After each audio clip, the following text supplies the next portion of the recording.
Whether you visit our many historic sites, explore our thousands of acres of parks, launch a business, or study at one of our acclaimed universities, you'll agree Mercer County has it all. Mercer County, picture yourself here. Mercer County Executive Brian Hughes and the Board of Commissions are proud to sponsor Mercer Local Influencers. Presenting Mercer Local Influencers, featuring leaders in our community whose positive influence is bringing energy, growth, and vitality to Mercer County. Presented by YourTownTube.com, FitFeb and WellTube, and Stimulus Brand.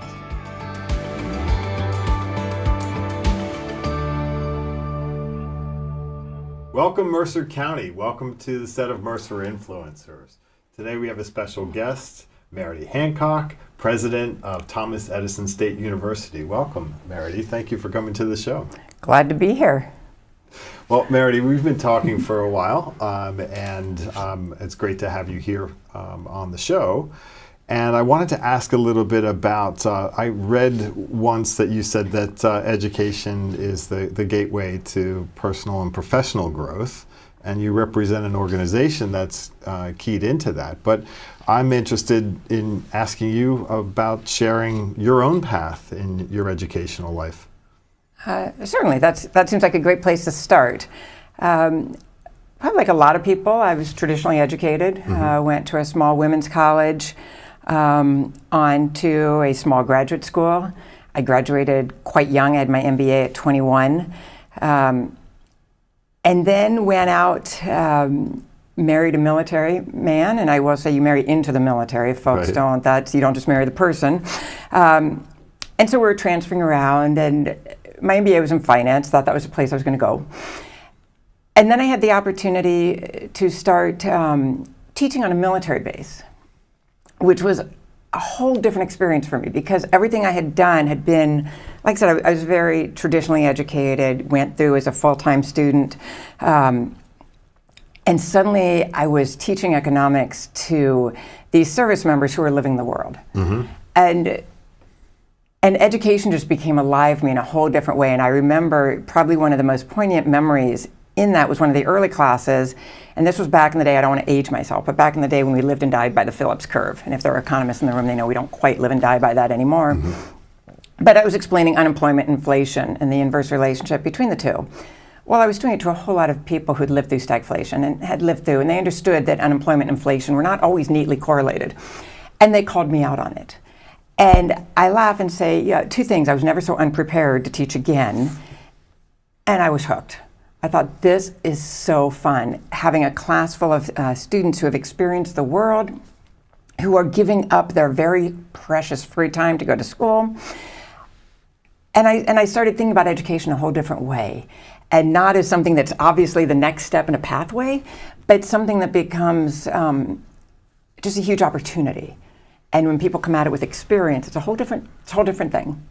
And coming at it as adults, as you described, these were not kids in school on a base. They were adults, so they had professional or jobs, or they themselves were the family member of a spouse who was part of the military. Exactly. So they had, they'd served overseas, they had been deployed, they were also contractors and family members as well. They had families they were trying to care for.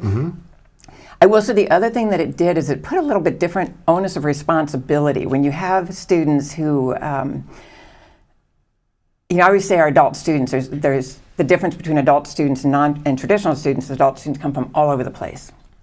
So they're not a relatively homogenous group of 18-year-olds coming in. They're from everywhere. But the one thing they have in common is they're using their hard-earned money and their really precious time to go to school. And so you better make it worth their while. They're tough customers. They take school very, very seriously. They're looking for value add with every hour they put in. So it also raised the bar on who you're educating. You have to come really prepared to teach that class. Well, and as the teacher of that class, as the educator, you were also a spouse, you became a mother, so you had these other roles in your life. How did you balance that sort of professional path along with personal paths? Well, ironically, at the same time as I was teaching, and I had my MBA at the time, I decided to go back to school for my doctorate degree. And so you didn't have enough. I didn't have enough going on. So with a spouse who was largely deployed, I was having children during that time, and I was going back into a PhD program that was very traditional, and I was working it as well. I got to see life from my students' eyes. It was a fantastic opportunity because I got to realize how hard it was to make all of this balance and work.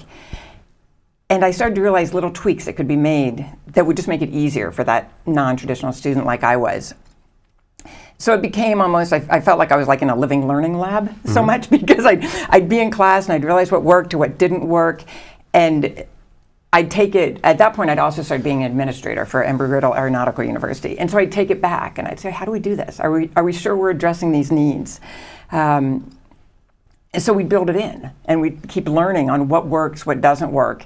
I will say it also gave me a certain empathy. It made me realize that, that when people are trying to balance everything, sometimes you got to be willing to be flexible. Right. And education back in those days was not particularly flexible. And now, luckily, places like Thomas Edison, it is. And it is more so because you've been there now since 2018. But you mentioned that you went back when you were at Embry. Embry-Riddle. Embry-Riddle. And you collaborated with others in the administration level to say, how do we make this more practical in a classroom environment? But then your administrative experience expanded. Where did that lead you next? It did. After Embry-Riddle, I moved on to what was then University of Maryland University College. It's now Global Campus, another large military non-traditional institution. And there's a host of these institutions that were founded in the 70s. It's almost a little family. There was a movement in the 70s toward what's called andragogy and the study of adult learning, as opposed to pedagogy, which is a more traditional study of learning. So UMUC was certainly one of those, and there I continued to grow and learn. They had global operations around the world, and so my job took me to Japan, to Germany, to the DC area, in how you provide education to meet the needs of service members. I started dealing with different countries and understanding the nuances and cultures of different countries and how those can play in and either work or contrast with the norms of traditional U.S. higher education. Then from there, I got the opportunity to go to Central Michigan University out in Mount Pleasant, Michigan, which is another campus that had a large military, non-traditional, innovative arm. And I led their global campus. The one thing I historically throughout my career, I've never dealt in the same countries. So I've never had that great opportunity of a learning curve, I think. So the countries I dealt with UMUC, it was different countries when I did the global campus with Central Michigan University. From there, I was selected as the president of Empire State College up in Saratoga Springs, New York. One of the SUNY schools. They also had an international footprint, which of course was yet different set of countries. The globalization of Merodie Hancock. So there's no learning curve. That's everything starting over in each country you work with, but a lot of fun. And I served as president there for 5 years until the opportunity for Thomas Edison came knocking on my door. And Thomas Edison was appealing. Why? Why Thomas Edison? Like I said, it's a small family. These schools are, Thomas Edison and Empire State College were founded within a year of each other. They do a lot of collaboration. I was familiar with Thomas Edison. And while their style of doing it was a little bit different, each school had a little bit different take, I was really passionate about their commitment to evaluation of learning. And it seemed like the next kind of challenge to take, the next thing to do. I will say it's a little bit coming home.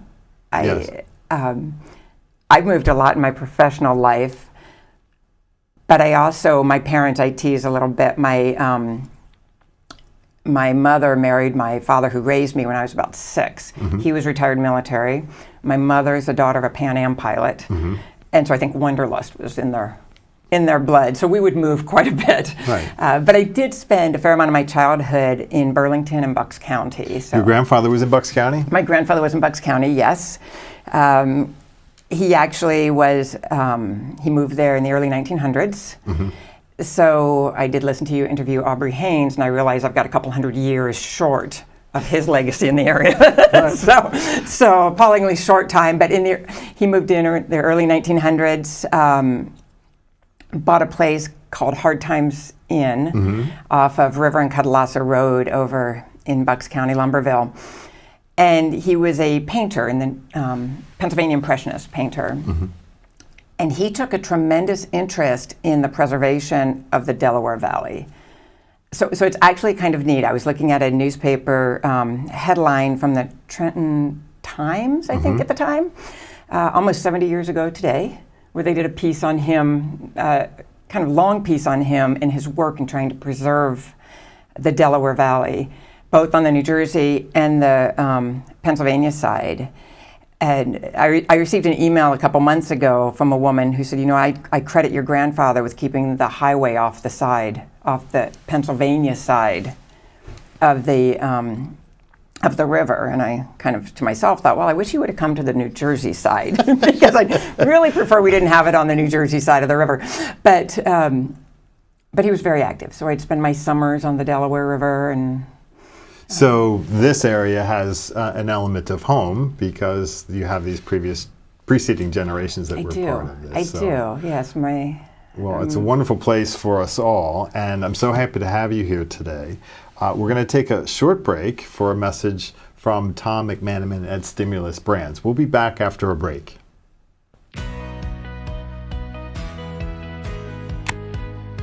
How do you bomb-proof your online image? In terms of your online image, which sadly is a very real image platform, know it's much easier to take a preventative approach than to wait until disaster strikes. Avoid controversy or your own character assassination in what you like, share, or choose to post. Every professional now understands that you can't have a keg party or flashy pictures on your online profile. But it's not just the presence of bad things that's a problem. It's also the absence of good things. Today, everyone is judged by their online presence. And what does that say about you? As long as you're creating content that is targeted and professional, you can even bring a personal element into it. However you choose to do it, you want your online presence to show you're mature and professional, and be true to your brand. Those who utilize social media positively are well prepared for opportunity when it comes knocking. Learn more at stimulusbrand.com. Need a new adventure? How about a riverside walk? Or a catch in the park? Or maybe something closer to nature? To bring you and the people you love closer together. Come visit us again soon. We've missed you. Mercer County is open for business.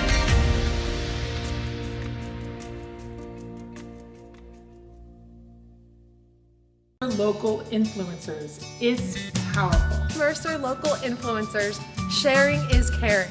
Mercer Local Influencers. It's powerful. Mercer Local Influencers. Sharing is caring. Mercer Influencers. Sharing is caring. Mercer Local Influencers. Powerful. Mercer Local Influencers. Sharing is caring. Mercer Local Influencers. Sharing is caring. Mercer Local Influencers. Caring is sharing. Princeton Mercer Local Influencers. Sharing is caring. Mercer Local Influencers. Sharing is caring. Princeton Local Mercer Influencers. Sharing is caring. Mercer County, New Jersey has something for everyone. Discover our vibrant arts and culture, savor our delicious local flavors, walk in the footsteps of history, or enjoy our wide open spaces. Dynamic destinations await you at mercercounty.org/explore.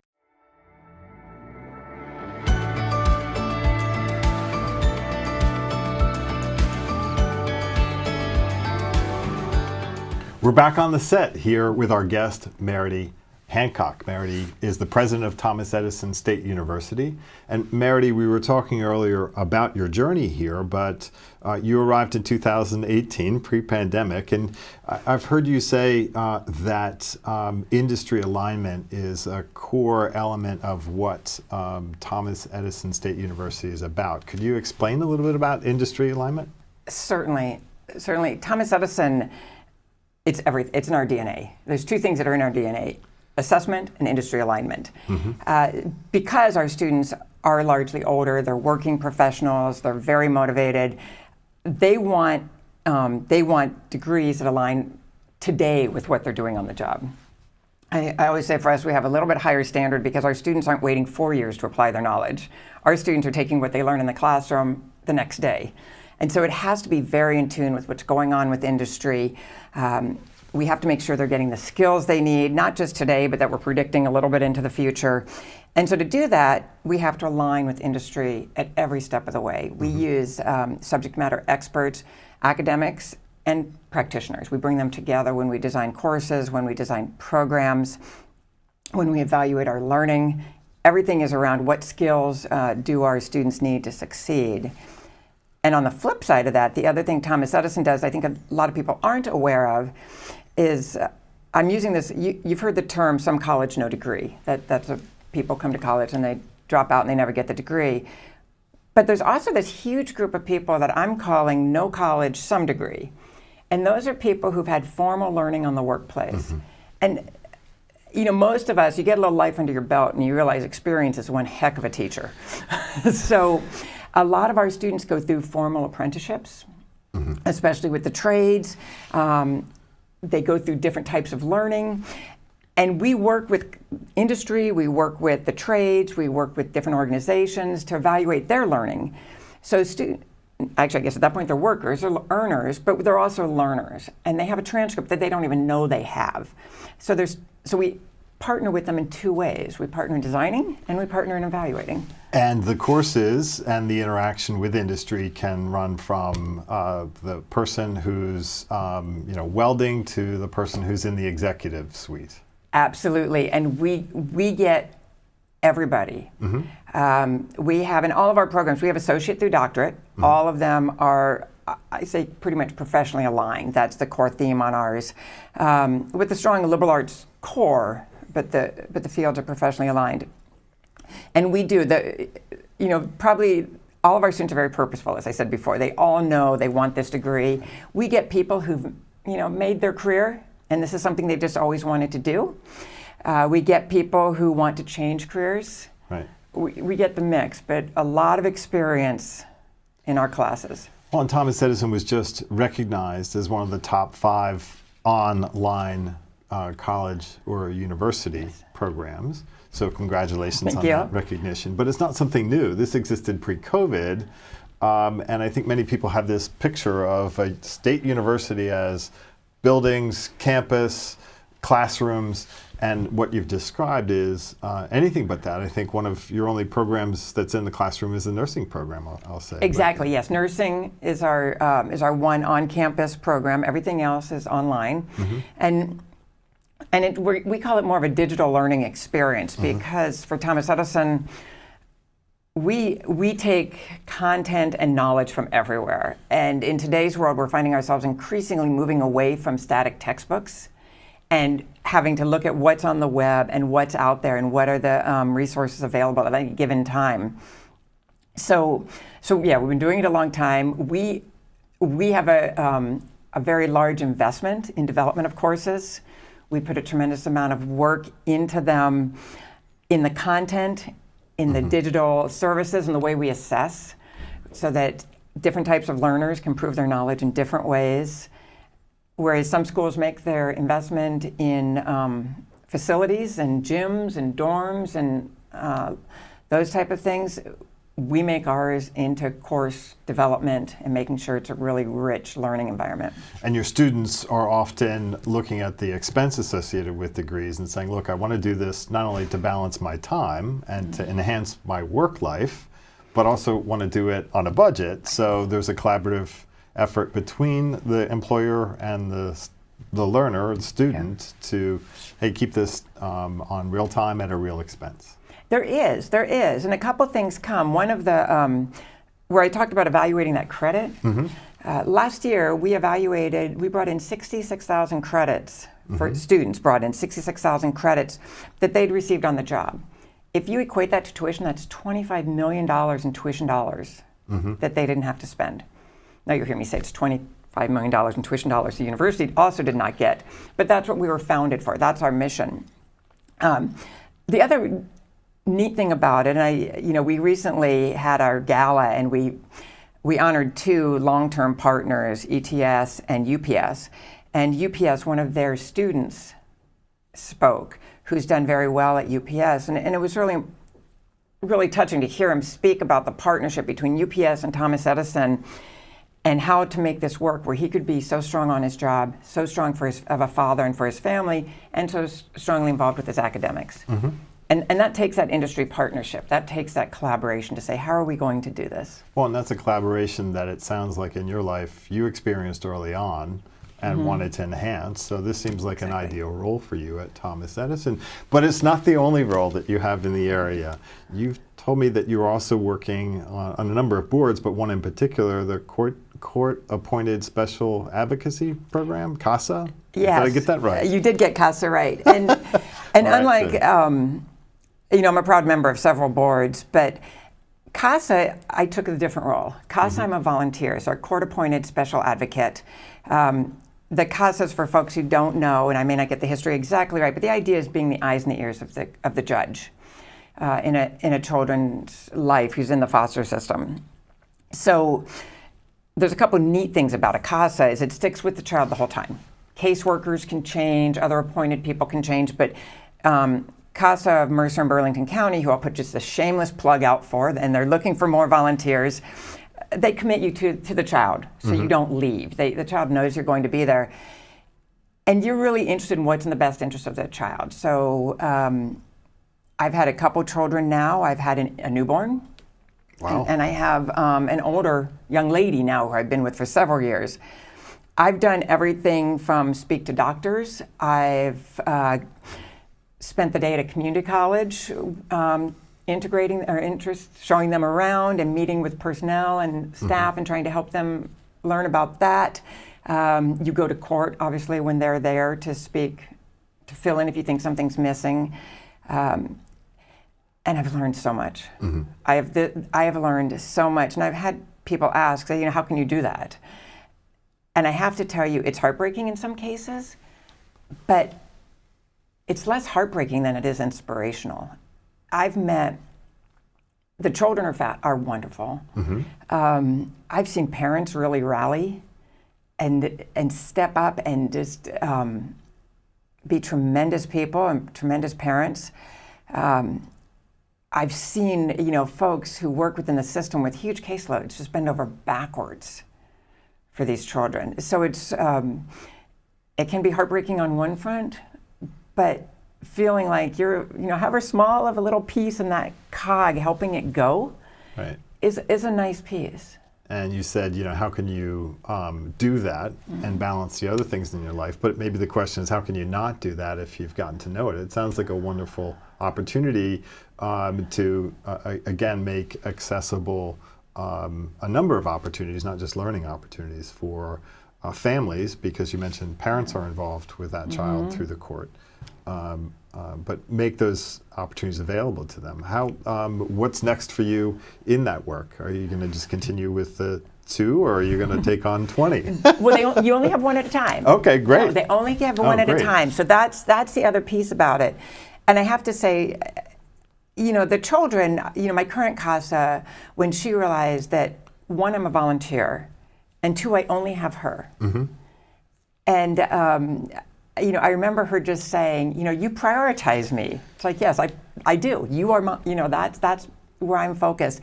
And CASA's very purposeful in setting that up. I benefit from their knowledge that they have. And I've been with my current CASA for several years, and I'm, even after she's out of the system, I've told her I'm not going anywhere. You're stuck with me forever. Well, I hope we can say the same about your work at Thomas Edison and your role there. It's a wonderful organization as I've gotten to know it, and we've learned more about it today than I had prior. So invite our audience to consider doing some researching about Thomas Edison State University, because we all know adult learners, or we ourselves, want to improve. So Merodie, thank you so much for coming in today, for taking time out of your busy schedule, because I know you've got a lot going on, and telling us a little bit more about the organization and your role there. Great. Really appreciate you being here. Thank you very much. Always happy to brag on Thomas Edison and CASA. Very good. Thank you. You're welcome.